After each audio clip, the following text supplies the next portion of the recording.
오늘 말씀을 준비하면서 오래전 고등학교 시간에 배웠던 물리 수업에서 배운 기초적인 지식이 생각났습니다.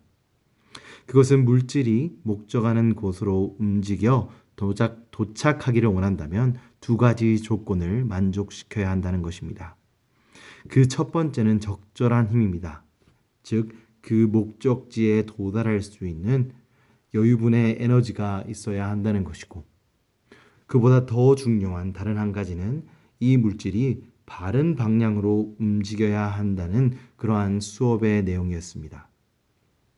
이것을 생각하며 저는 우리의 신앙생활에서도 이 법칙을 적용하게 된다는 것을 깨달았습니다.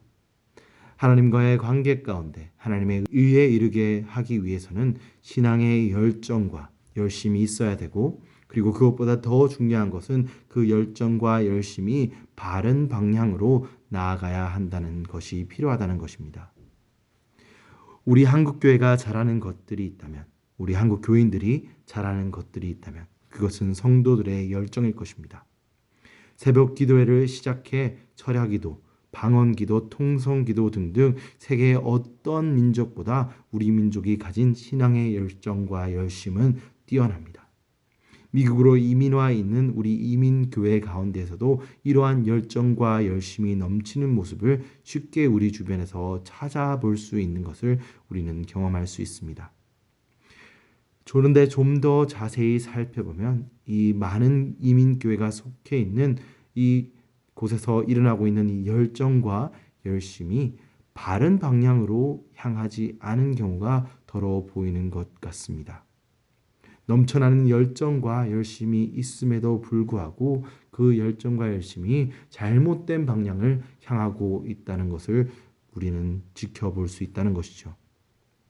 성도의 신앙의 열심과 열정은 하나님의 말씀을 더 공부하고 알므로, 그리고 기도의 자리가 하나님의 은혜를 받는 자리에 더욱더 나아가는 열심이어야 합니다. 그것을 통해 주님의 임재함으로 들어가 하나님께 더 가까이 나아가고 하나님을 더 알아가는 것이, 그것이 바른 신앙의 열정과 열심의 방향인데, 그 열정이 우리 이민교회 가운데 이상한 방향으로 향하고 있는 것을 자주 볼 수 있다는 것입니다. 우리가 자주 볼 수 있는 우리 이민교회 안에 잘못된 방향을 향하고 있는 열정은 하나님을 더 알아가기 원하는 그 열정과 열심 대신 내가 이만큼 하고 있다는 것, 내가 이 정도 된다는 것을 다른 이에게 보여주기 원하는 열정입니다. 이러한 열정은 사도 바울이 말씀을 전하고 있는 이스라엘 백성들에게도 있었습니다. 애초부터 율법의 목적은 그 율법을 통해 하나님의 의를 드러내는 것이었지만, 그것이 변해 자신을 드러내려고 하는 열심과 열정으로 그것이 바뀌었고, 그것은 그들을 율법의 참된 의미와 정신에서 멀게 만들었다고 사도 바울은 말합니다. 예수님께서 바리새인들과 서기관들을 책망한 이유도 그것이었습니다. 그들이 율법을 받음으로 하나님의 의를 드러내기 위해, 하나님의 의에 이르기 위해 노력하고 자신을 그 율법 앞에 비추었다면, 그들의 입술에는 자신의 자랑 대신 다윗의 겸손과 다윗이 시편 말씀에서 고백한 주님의 긍휼함을 구하는 모습이 그들 가운데 있었을 터인데, 바리새인들과 서기관들의 기도는 내가 이만큼 율법을 지키고 저 사람보다 내가 낫다고 기도하는 모습이 드러났습니다. 그러한 모습을 보고 예수님께서는 책망하고 그들을 꾸짖으셨던 것입니다. 이러한 바리새인들처럼, 이러한 서기관들처럼 우리 안에 자신의 의를 드러내기 위한 열정과 열심이 있다면 그 결과는 우리를 하나님의 은혜로부터 멀게 만들어지는 결과를 우리에게 가져다 줄 것입니다. 두 번째로 우리가 자주 볼 수 있는 변질된 잘못된 열정과 열심은 꼭 자신을 드러내려는 의도를 가지고 있지 아니할지라도 하나님이 선하시다는 말씀을 따라 우리가 그 열심을 내는 것이 아닌 나의 상식과 나의 생각에 맞게 교회 공동체를 움직이려고 하는 열심인 것입니다. 그러한 열심은 우리 교회 가운데 우리 공동체를 분쟁과 고통 가운데로 밀어넣을 때가 많다는 것입니다. 오늘 본문 말씀 6절에서 7절 말씀은 신명기 30장의 말씀을 사도 바울이 인용한 것입니다. 하나님께서 이스라엘 백성에게 하나님의 율법을 그들에게 주셨기에 그 말씀이 그들의 입술에 그 마음에 있다는 것을 인용하며 이제는 율법이 완성할 수 없었던 예수 그리스도를 통한 온전한 의로움에 이를 수 있는 길이 그들에게 이미 주어졌고 그들에게 다다를 수 있다고 말씀하고 있는 것입니다.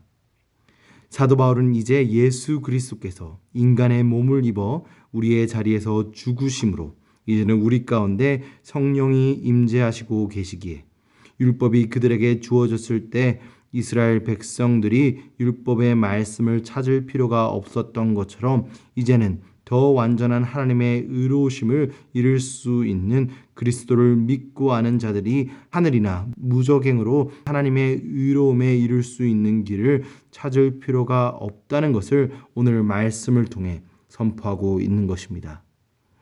이민교회 안에 내려오고 있는 가장 유명한 우스갯소리 중 하나는 교회 피아노를 강대상 위에 두느냐 아래에 두느냐를 놓고 교회의 분쟁이 시작된다는 것입니다. 그런데 우리 주위를 살펴보면 이러한 농담 같은 일들이 우리 이민교회와 한국교회 가운데 빈번하게 일어나고 있다는 것을 살펴볼 수 있습니다. 자신의 기준에 자신의 틀에 맞추어 옳은 것을 정해놓고 하나님의 말씀과 의가 아닌 자신의 기존과 의를 공동체 내 지체들에게 강요함으로써 그 자기 의가 부딪혀 결국에는 교회 안에 분쟁으로 바뀐다는 것입니다. 이러한 일이 일어나는 이유가 무엇입니까? 그것은 하나님의 의로우심이 그리스도를 통해 우리에게 주신 성령을 통해서만 이루어진다는 사실을 간과해서 그렇습니다. 이 사실을 아는 사람들은, 이 사실을 자기 것으로 받아들인 사람들은 자신의 열심과 열정으로 그 위에 이르려 하지 않습니다. 그 대신 이들은 하나님의 인도하심과 말씀을 찾으려고 항상 노력합니다. 그리고 그들의 열정이 그것을 향해 있습니다. 자신의 생각이 그 하나님의 인도하심에 벗어나고 있지는 않는가를 성령의 도우심을 통해 그 사람들은 항상 점검하고 있다는 것입니다. 하나님의 성령이 이끌림이 없는 열정과 열심은 겉으로는 선하게 보일지도 모르지만 우리를 결국 하나님으로부터 멀어지게 만들고 하나님부터 떠나가게 만드는 죄와 죄의 결과와 같은 결과를 우리에게 가져다 줍니다. 그렇다면 우리의 열정과 우리의 열심은 어느 방향을 향해야 됩니까? 무엇을 향해 그 열정과 열심이 쏟아져야 됩니까? 5절 말씀에는 율법으로 말미암는 의를 행하는 사람은 의로 살리라고 말씀하고 있습니다. 그런데 우리는 이미 알고 있습니다. 우리의 힘과 우리의 능력으로는 하나님의 의에 다다를 수 없다는 것을 우리는 이미 알고 있습니다. 그렇다면 우리는 어디로 향해야 됩니까? 우리를 의롭게 만드시는 어제 본문 마지막 절 말씀에서 율법의 마침이 되신다고 말하고 있는 예수 그리스도를 향해야 하는 것입니다. 그리고 그를 믿는 믿음을 붙잡아야 하는 것입니다. 오늘 말씀의 묵상함을 통해 우리의 신앙의 열심과 열정이 예수 그리스도를 향해 있는지 아니면 나의 생각과 나의 습관에 맞는 하나님의 의를 우리의 나름대로 기준으로 우리 나름대로의 하나님의 의를 만들고 있고 그것을 다른 사람들에게 강요하고 있지 않는가 우리 자신을 돌아보아야 합니다. 오늘 말씀을 통해 우리의 신앙의 열심과 열정이 예수 그리스도를 향해 있는지 아니면 나의 생각과 나의 습관에 맞는 하나님의 의를 찾고 있는 것이 아닌지 우리 자신을 점검해야 됩니다. 오늘 말씀을 통해 우리의 열정과 열심의 방향을 다시 한번 예수 그리스도를 아는 믿음으로 예수 그리스도의 은혜로 돌릴 수 있는 주님의 은혜가 있기를 주님의 이름으로 소망합니다. 그렇다면 우리는 어떻게 우리의 열심과 열정을 예수 그리스도를 믿는 믿음과 은혜로 돌릴 수 있을까요? 그것은 예수 그리스도를 우리의 주인으로 시인하는 것으로부터 시작합니다. 그리고 그 시인이 나와 하나님의 사이에 사적인 공간에서만 이루어지는 것이 아닌 나의 인생의 모든 공간 가운데 서서 예수 그리스도가 나의 주인임을 밝히며 시인할 때 우리의 열정과 열심이 그리스도를 향할 수 있다고 오늘 본문은 말하고 있습니다. 하지만 이것은 결코 쉬운 일이 아닙니다.